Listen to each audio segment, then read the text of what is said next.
In British politics, the battle lines are being drawn more sharply than ever, and at the centre of this seismic shift is a political truth that few in the mainstream want to admit. Keir Starmer is in trouble. His recent campaign against Nigel Farage, though designed to shield Labour from the growing threat of Reform UK, has all the signs of a party scrambling to control a tide that may already be beyond their grasp. The attack on Farage's alleged extremism and divisive politics is not only misguided, but it highlights a profound misunderstanding of the forces shaping British politics today.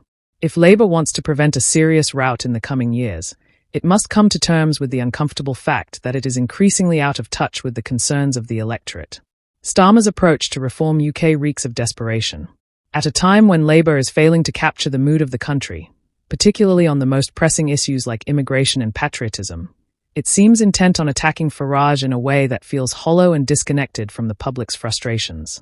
Farage is no longer just a fringe figure. He is the embodiment of a movement that has gained serious traction, particularly among voters who feel ignored and disenfranchised by both major parties. Labour's obsession with attacking him instead of addressing the underlying issues he raises only alienates potential voters who see his critique of the establishment as the only honest, unvarnished reflection of their own discontent. A recent JL Partners poll made this abundantly clear. Labour voters, particularly those who voted for Boris Johnson in 2019, are far more attuned to the fact that the issues most important to them, immigration, national sovereignty, and the broader sense of patriotism, are not being addressed by Starmer's Labour. When 11% of Labour voters think Farage would make a better Prime Minister than Starmer, it's a wake-up call that the party's strategy is flawed at best and catastrophically misguided at worst.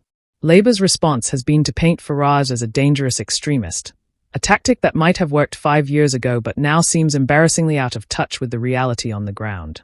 What Labour cannot afford to ignore is that Farage's appeal is rooted in a level of authenticity and directness that Starmer simply cannot match. Farage may be polarising, but in the eyes of many voters, he speaks plainly and stands as a staunch defender of British identity. This connection has been cemented through his staunch stance on immigration, an issue that continues to dominate the national conversation. Starmer, by contrast, seems weak on this front, out of step with the public's growing frustration with the small boats crisis. His administration's record on immigration is a political liability he can no longer ignore, especially when figures show that under his leadership, the number of illegal crossings has reached record levels. Starmer's silence on the matter, and his failure to take a firm stand, only weakens his position further. It's not just immigration, though. Starmer's reliance on a political platform focused heavily on issues like workers' rights and the NHS is increasingly irrelevant to the voters he needs to persuade. While these are important issues, they no longer hold the same weight in the current political climate. As the JL Partners poll indicated, the most pressing concerns for voters are immigration and the cost of living. Farage, who is willing to talk bluntly about these issues, is striking a chord where Starmer is failing. Labour's tendency to focus on issues that resonate with its liberal base has only further distanced it from the broader electorate. Labour's failure to understand the shifting dynamics of voter concerns, particularly around issues like immigration, leaves it exposed to the growing influence of populist movements that have capitalised on this disconnect. Let's be clear, the Labour Party's current strategy is one of avoidance and denial. Rather than engaging with the growing sentiments of the electorate, it has instead doubled down on branding Farage as a threat. This is not just ineffectual, it's counterproductive.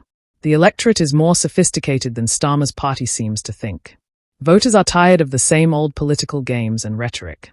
They see through the scaremongering and recognise that the political establishment, including Labour, has failed them.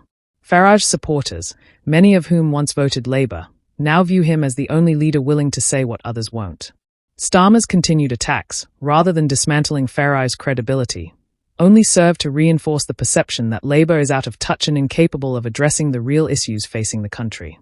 If Starmer is to have any chance of winning over the disillusioned voters who may be considering Reform UK, he needs to stop playing the same tired political games.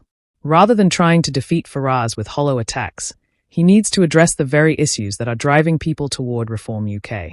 He must prove to voters that he is capable of standing up for the nation's values on immigration, national security, and British identity. If he continues down the path of demonizing Farage without providing credible solutions, he risks handing Reform UK a victory it does not deserve, while Labour slips further into irrelevance.